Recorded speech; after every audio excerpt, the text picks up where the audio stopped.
Hi කොහොමද ඔයාලට? එන්න අද අපිත් එක්ක ඉන්දියාප්ප හදමු. ඉන්දියාප්ප හදන්න මුලින්ම අපි කඩෙන් ගත්ත ඉන්දියාප්ප පිටි පැකට් එක ඇල් වතුරත් එක්ක හොඳට මික්ස් කරලා අතේ ඇලෙන්නේ නැති ගානට ඉන්දියාප්ප ටික අනාගෙන මම මේ පෙන්නපු ඉන්දියාප්ප මැෂින් එකට දාගෙන මිරික ගන්න තමයි තියෙන්නේ. මුලින්ම මම වටි වලට හොඳට තෙල් ටිකක් එහෙම ගාලා තමයි මෙතන ලෑස්ති කරගෙන තියෙන්නේ.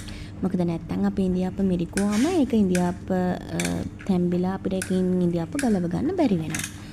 ඒ නිසා හොඳට වටි වලට තෙල් ටිකක් එහෙම ගාලා තමයි මම මේ ඉන්දියාප්ප වටි වලට මිරික ගන්නෙ. මේ විදිහට හොඳට අපි ඉන්දියාප්ප ටික මිරිකගෙන ස්ටීම් එක මම දැන් හොඳට රත් වෙන්න තියලා තියෙන්නේ වතුර ටිකක් ලිපේ තියලා. දැන් මං හදන්නේ මේ මිරික ගත්ත ඉන්දියාප්ප ටික ස්ටීම් එකට අඩුත් කරගන්න.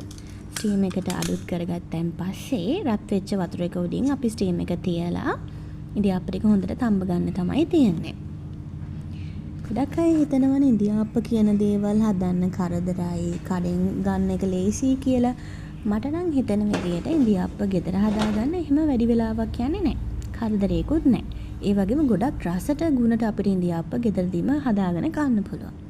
මේ තියෙන හොඳට අපි තඹගත ඉන්දියාප්ප ටික හොඳට ඉක්මනට ගැලවෙනවා කිසි කරදරයක් නැතුව. මං අද ඉන්දියාප්ප කන්න හදාගත්තේ හොඳට පොල් සම්බෝල එකක් සැරට හදාගත්තා. කරපිංචා, උඹල කඩ, ගම්බිරිස එහෙම ටිකක් වැඩිපුර දාලා එතකොට රසමලසාල කිරි හොද්දක් හදාගත්තා. මේ දෙකත් එක්ක තමයි ඉතින් අපි අද ඉන්දියාප්ප කන්නේ. මේ වගේ කෑමක් රැයට කන්න තියෙනවා නම් ඉතින් තව වෙන මොනවාද අපිට ඕන? දැන් ඉතින් මේ රසමලස ඉන්දියාප්ප එක කන්න තමයි තියෙන්නේ.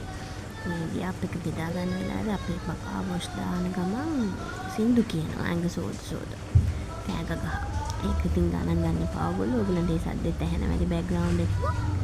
අපි ඉතින් ආයෙත් දවසක හම්බ වෙමු.